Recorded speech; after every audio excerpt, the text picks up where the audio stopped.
But my message to families is as well, don't let them forget it.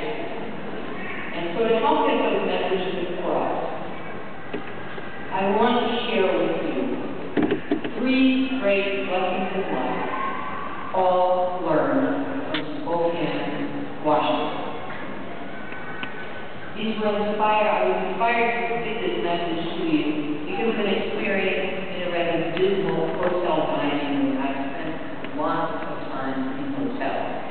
And sometimes I like to think when I'm in a place that I might be in a better place.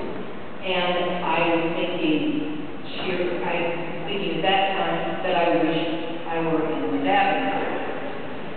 And I was watching in the booth across from me a gentleman who was sitting with his wife, and his head, I think, was hardwired to a telephone.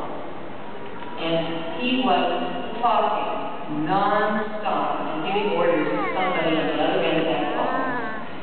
And he was putting food in his mouth and mindless. And I thought to myself, that man isn't really connected to anything.